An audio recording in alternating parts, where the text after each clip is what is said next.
Nous vous invitons à vous abonner si ce n'est pas encore fait, à activer la cloche pour être au courant de nos prochaines vidéos, à nous suivre sur nos réseaux Facebook, Instagram, adventiste.mq. Bon visionnage et prenez soin de vous. Vous avez besoin d'aide. Vous souhaitez vous entretenir avec un pasteur, un psychologue, un conseiller en relation d'aide. La cellule d'écoute de la Fédération des Églises adventistes du 7e jour de la Martinique est à votre disposition, 7 jours sur 7, de 8h à minuit, au 0805 288 394. Cet appel est gratuit.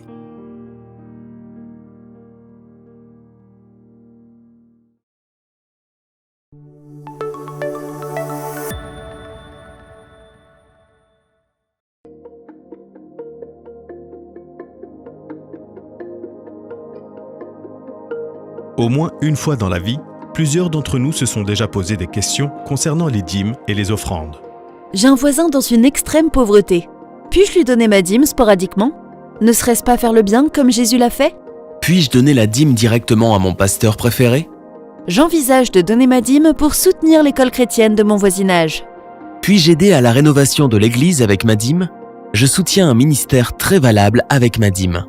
À l'époque de l'Ancien Testament, le système biblique de la dîme pour l'adoration requiert au moins 3 principales composantes: un pourcentage précis, un système spécifique pour l'offrir et un usage exclusif.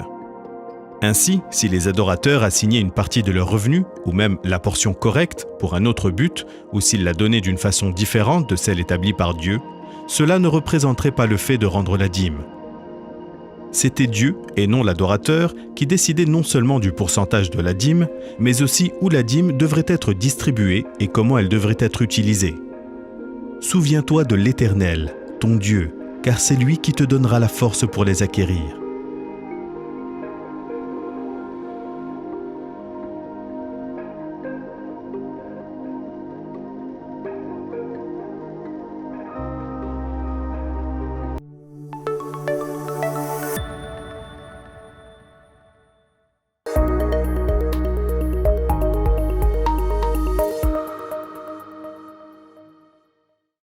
Dans le livre sacré, notamment le livre de l'Apocalypse, il y a plusieurs mouvements d'adoration sur lesquels il est très intéressant de s'arrêter pour la simple et bonne raison. Nous vivons une période qui est extrêmement difficile et qui pourtant nous ouvre un volet qui nous conduit dans les couloirs des choses éternelles et qui sont extrêmement agréables. Je voudrais prendre un texte comme ça qui se trouve dans le chapitre 7, que j'ai trouvé extraordinaire dans l'échange qui a lieu entre l'apôtre Jean et l'un des vieillards. Et à un certain moment, le vieillard pose une question à l'apôtre et qui embarrasse un peu l'apôtre parce qu'il n'a pas la réponse. Et à ce moment-là, le texte dit ceci au chapitre 7 d'Apocalypse, « Et l'un des vieillards a pris la parole et me dit, « Ceux qui sont revêtus de robes blanches, qui sont-ils et d'où viennent-ils ou d'où sont-ils venus ?» Ça dépend de la version que vous avez entre les mains. Et l'apôtre répond, « Je lui dis, mon Seigneur, tu le sais. » Et à ce moment-là, le vieillard reprend, « Ce sont ceux qui viennent de la grande tribulation. Ils ont lavé leurs robes et ils les ont blanchies dans le sang d'un agneau. » Et ce propos-là fait allusion à un propos que lui, Jésus, a tenu dans Matthieu chapitre 24 à partir du verset 20, parce qu'ils reviennent et ils parlent de ceux qui arrivent sur la mer de Verre, ce qu'on appelle couramment les élus de l'éternité, ceux qui ont traversé certaines épreuves et qui sont entrés et emmenés par Jésus, puisqu'il revient les chercher, emmenés par Jésus au ciel. Et là, il y a l'échange entre le vieillard et Jean qui dit, bon voilà, ce sont ceux qui viennent de la grande tribulation. Cette grande tribulation avait été annoncée par Jésus au chapitre 24 de Matthieu, comme je vous l'ai dit tout à l'heure là. Au verset 20 plutôt, le texte dit, « Priez pour que votre fuite n'arrive pas en hiver ni un jour de sabbat. Car alors, la détresse sera si grande qu'il n'y en a point eu de pareil depuis le commencement du monde jusqu'à présent et qu'il n'y n'en aura jamais. Et si ces jours n'étaient abrégés, personne ne serait sauvé. Mais à cause des élus, ces jours seront abrégés.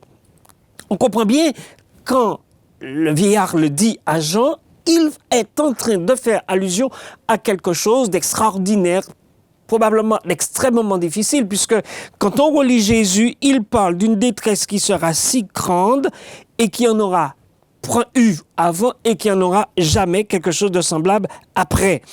Et Jésus poursuit en disant, si ces jours, c'est-à-dire cette période de détresse, n'étaient abrégés, personne ne serait sauvé. Mais à cause des élus, à cause de ces personnes dont Jean est interrogé dessus, à cause de ces personnes-là, ces jours seront abrégés. En d'autres termes, c'est quelque chose que l'être humain devra vivre ou subir ou endurer pendant une certaine période.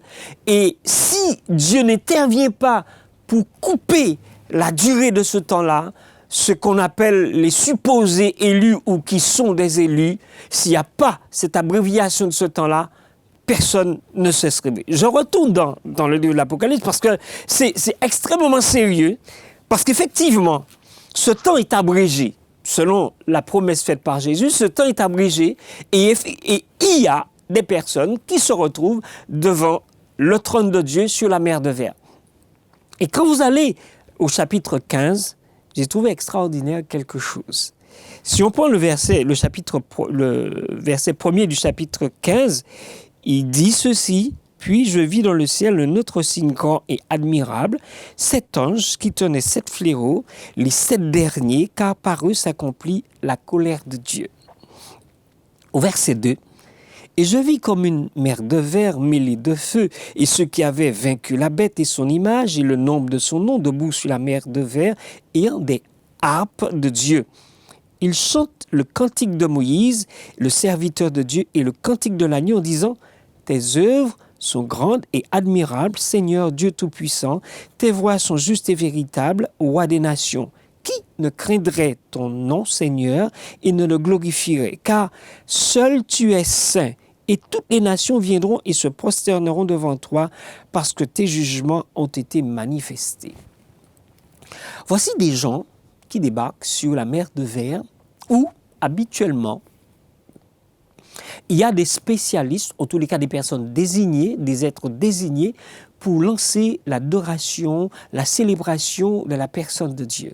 Mais, chose curieuse, Jean voit des personnes, en tous les cas des anges, qui se préparent à recevoir les coupes des derniers fléaux, et il dit, par rapport à cela, ce qui se passe, au lieu d'avoir véritablement la mise en place de toutes ces personnes, de tous ces anges, de tous ces chérubins qui déclenchent l'adoration et qui mettent les 7 fléaux en place, on a autre chose.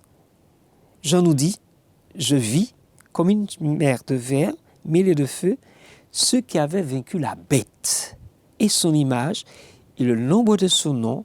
Ces gens-là sont debout sur la mer de verre avec des harpes de Dieu. » Cela veut dire que les élus, revenant du temps abrégé lors de la grande détresse, sont ces personnes-là. Elles sont sur la mer de verre et non contentes de cela, elles ont des harpes de Dieu. Ils sont les nouveaux, les derniers citaristes qui vont utiliser ces instruments. Et ils précisent dans ce qu'ils nous rapportent qu'ils ont vaincu la bête. En d'autres termes, ils ont enduré, certes, l'épreuve, mais ils ont été vainqueurs. Et ça me rappelle un texte, là aussi, de l'apôtre, qui nous rapporte quelque chose au chapitre 12. Et au chapitre 12, nous savons, en tous les cas pour ceux qui couramment utilisent la Bible et qui tournent les pages régulièrement, que c'est le chapitre qui est réservé pour la présentation du diable. Et dans cette présentation-là, l'apôtre Jean dit quelque chose qui nous renvoie à ce chapitre 15 qu'on était en train de voir. Il dit au verset 10 et 11, « Et j'entendis dans le ciel une voix forte qui disait, « Maintenant, le salut est arrivé et la puissance et le règne de notre Dieu. » Donc, il y a quelque chose qui se passe. L'autorité de Dieu est présentée, le salut est arrivé et bien entendu, les élus s'installent.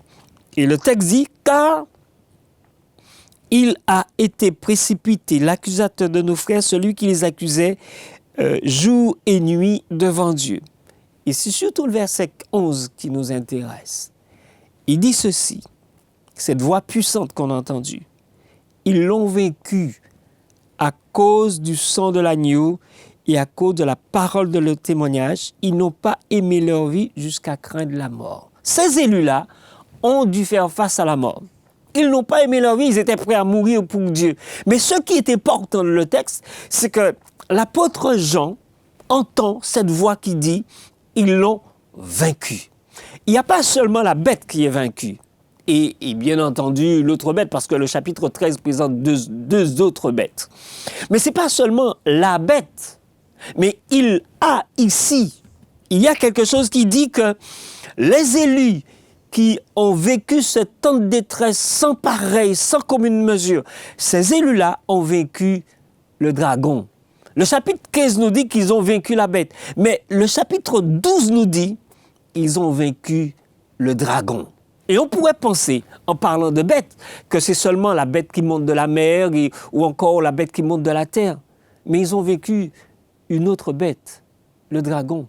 Et quand on observe le chapitre 12 et le chapitre 13, le chapitre 13 présente deux bêtes, l'une qui monte de la mer et l'autre qui monte de la terre. Mais il y a aussi une autre bête au chapitre 12, puisqu'on l'appelle le dragon. On ne parle pas d'un chérubin protecteur, on ne parle pas d'un ange de lumière, on parle d'un dragon. Et ce verset, on se dit que les élus, ceux qui se retrouvent sur la mer de verre pour célébrer Dieu pendant 1000 ans, ont vaincu le dragon. L'arme fatale, si vous me permettez l'expression, l'arme fatale qui leur a permis de triompher du dragon et de la bête citée au chapitre 13, notamment la première, mais aussi la deuxième, c'est le sang de l'agneau. C'est grâce au sang de l'agneau qu'ils vont traverser cette épreuve impossible pour l'homme, mais que Dieu a préparé et abrégé le temps.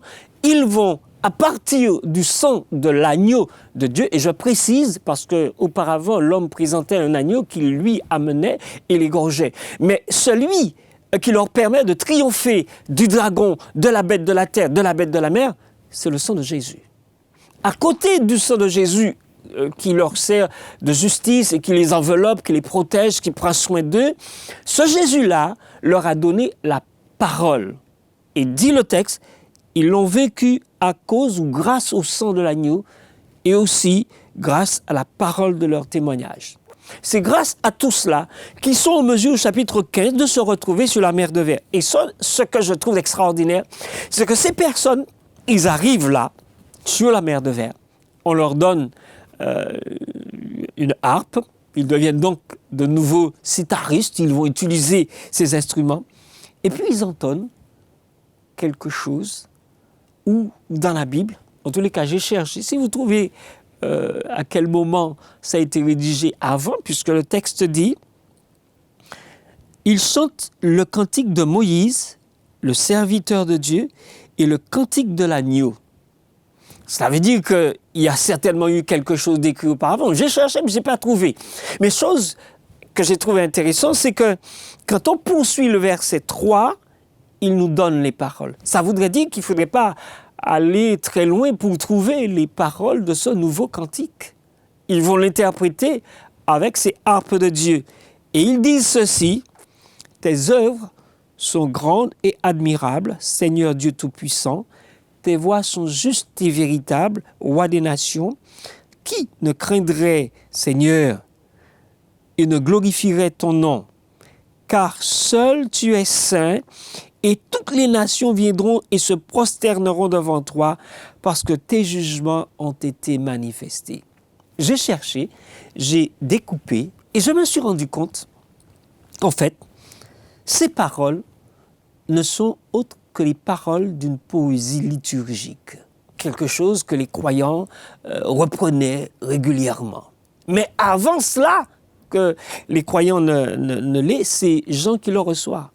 Et quand Jean le dit, il dit qu'il voit les élus sortir de cette grande épreuve et entonner ce cantique qui vient de Moïse et de l'agneau. Comment ils ont fait pour avoir ces paroles?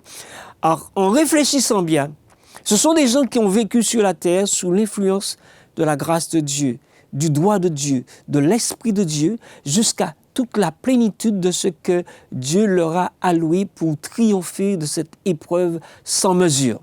Et quand ils arrivent sur la mer de Verre, ils ne sont pas seulement dans cette plénitude de l'Esprit qu'ils reçoivent pour faire face à la situation douloureuse, difficile, impossible, ils sont dans tout ce qu'on peut appeler la personne de Dieu exprimée, et ça le plus simplement possible, dans l'éternité. Et donc, il n'y a rien de surprenant que ces personnes-là qui n'ont pas appris ce cantique auparavant, là, ils l'interprètent. Tes œuvres sont grandes et admirables. Seigneur Dieu Tout-Puissant, tes voies sont justes et véritables, roi des nations. Et vous remarquez avec moi, tandis qu'ils interprètent les premiers vers, avec leur sitar à la main accompagné, bien entendu, le texte dit, ils parlent des œuvres de Dieu, ils disent à ce sujet qu'elles sont grandes, qu'elles sont admirables. Mais remarquez, ils mettent le titre derrière. Ça ne leur appartient pas. Ça appartient à Dieu. Les œuvres qui sont déployées par Dieu pour leur permettre de vaincre le dragon, la bête et la troisième bête, ce sont les œuvres de Dieu. Ce n'est pas des œuvres que eux, ils ont produites. C'est l'Esprit de Dieu qui les amène à ce résultat. Et pas étonnant qu'ils disent « Seigneur Dieu Tout-Puissant ». Ces œuvres-là, ce ne sont pas des œuvres que nous avons par nous-mêmes réalisées. C'est Dieu qui les a manifestées dans notre vie. Et on peut comprendre pourquoi Paul, à un certain moment, dit dans le livre des Éphésiens, au chapitre 2, verset 10, ce sont des œuvres que Dieu a préparées d'avance afin que nous les pratiquions. Donc, ce triomphe qui a lieu sur le dragon, sur la bête, la première et la deuxième bête, ça, c'est un produit de l'Esprit de Dieu, c'est un produit de Dieu seulement et du Dieu Tout-Puissant. Et non content de ces œuvres-là, ils poursuivent dans la célébration, dans l'adoration, dans le jeu des sitars qui sont là. Il dit que tes voies sont justes et véritables, roi des nations. Tout à l'heure là, c'était le Seigneur Dieu Tout-Puissant qui réalisait les œuvres. Aujourd'hui, dans la manifestation de la justice de Dieu, en tous les cas pour le moment où ils le disent, dans la manifestation de la justice de Dieu, ils le déclarent comme celui qui est le roi des nations. Donc, ce Dieu-là n'est pas seulement le grand Dieu Tout-Puissant, mais il est aussi le roi des nations qui se trouve devant lui, qui ont vaincu le dragon, qui ont vaincu la bête. Et je crois que quand ces personnes célèbrent là ce cantique des deux auteurs, il y a quelque chose de spécial, d'extraordinaire qui se passe dans leur vie. Ce n'est pas les chrétiens qui aujourd'hui, ils chantent, mais comme des gens qui ont peur d'exprimer leur bonheur de célébrer leur Dieu. On a là ici quelque chose d'extraordinaire et ils sortent quelque chose et ils précisent qui est derrière. Les œuvres, c'est Dieu, le Tout-Puissant. La justice, c'est le roi des nations. Et donc, on n'a rien à craindre. On n'a plus rien à craindre. On n'a pas à se soucier de ce qu'il adviendra. Je crois que les croyants qui aujourd'hui espèrent être sur la mer de Verre doivent avoir cette profonde conviction-là, que le Dieu qu'ils sont en train de célébrer, c'est le grand Dieu Tout-Puissant. Le Dieu qui les justifie et qui prend soin d'eux jour après jour, minute après minute, heure après heure, nuit après nuit. Ce Dieu-là, c'est le roi des nations. C'est celui qui détient tous les pouvoirs. Et Jésus l'a dit, tout pouvoir m'a été donné dans le ciel et sur la terre. Tous les pouvoirs que Jésus exerce dans le ciel, il les exerce sur la terre. Encore faut-il qu'on lui laisse le soin de l'exercer dans notre vie. Pas à côté de nous. Si c'est à côté de nous, ce n'est pas la peine. Mais par contre, si Dieu déploie tous ses pouvoirs qu'il exerce dans le ciel et qu'il a le pouvoir de les exercer en nous, il fait de nous des personnes extraordinairement puissantes. Et la suite de la poésie liturgique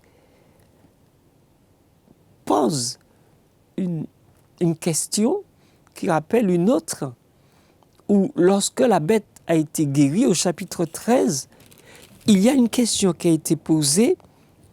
Qui est semblable à la bête? Qui peut combattre contre elle?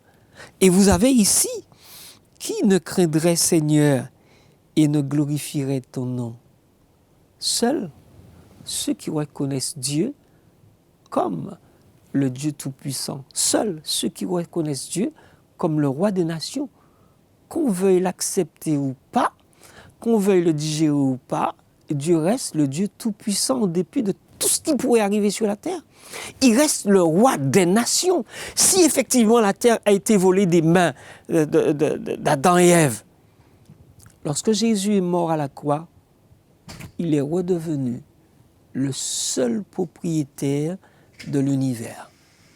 Tous ceux qui prétendent être maîtres de quelque chose sur la terre, ils ne détiennent rien. D'ailleurs, quand nous expirons, qu'est-ce que nous emportons?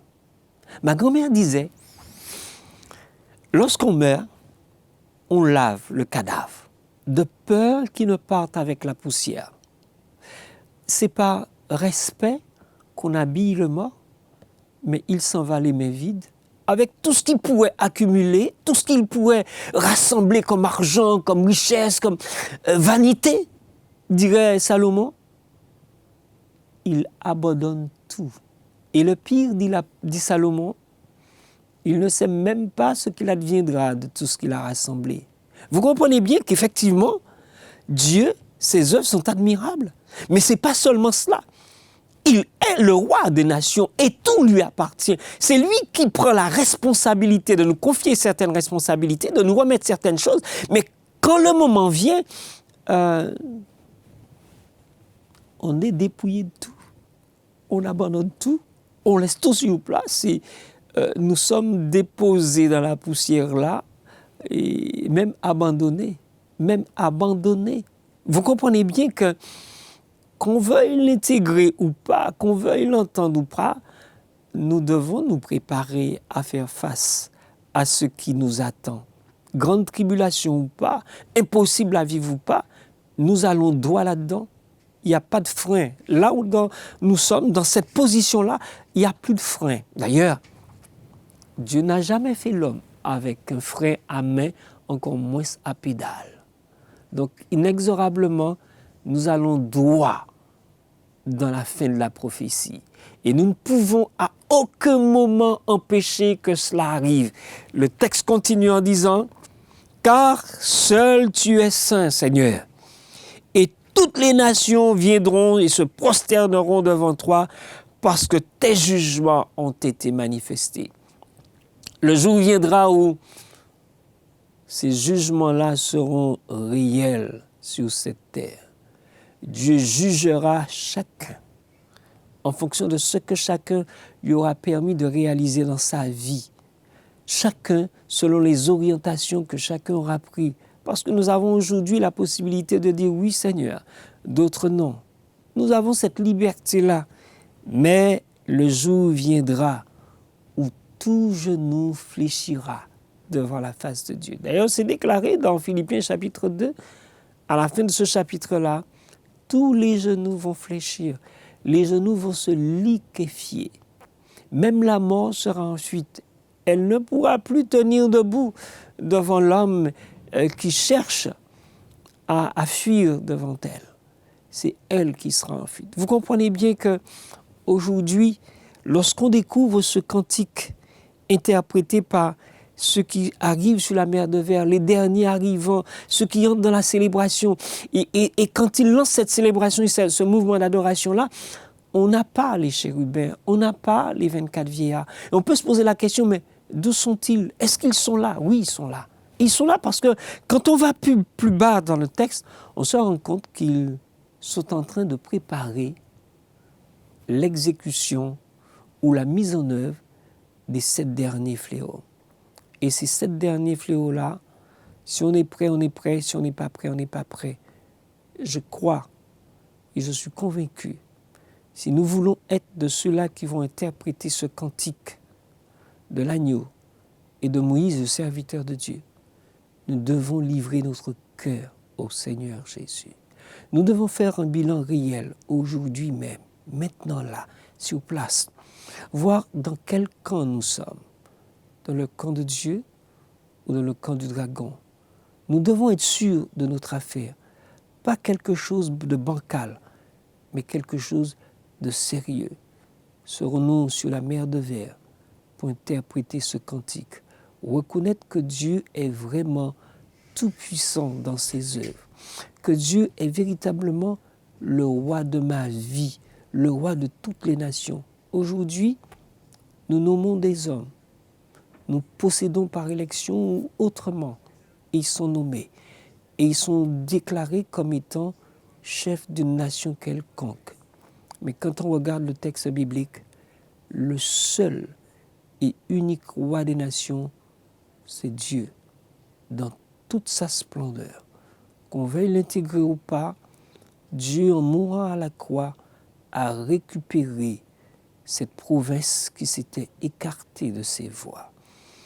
À nous de savoir si nous acceptons de marcher avec Dieu, si nous acceptons de le suivre, parce qu'il a prévu d'abréger les temps terribles qui viennent à notre rencontre ou alors que nous allons droit là-dedans.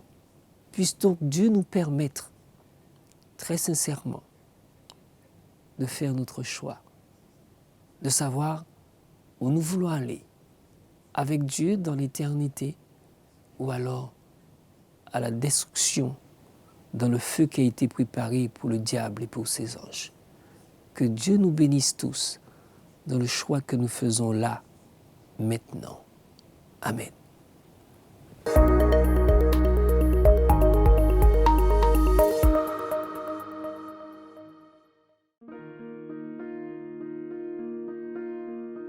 Vous avez besoin d'aide. Vous souhaitez vous entretenir avec un pasteur, un psychologue, un conseiller en relation d'aide. La cellule d'écoute de la Fédération des Églises adventistes du 7e jour de la Martinique est à votre disposition, 7 jours sur 7, de 8h à minuit, au 0805 288 394. Cet appel est gratuit.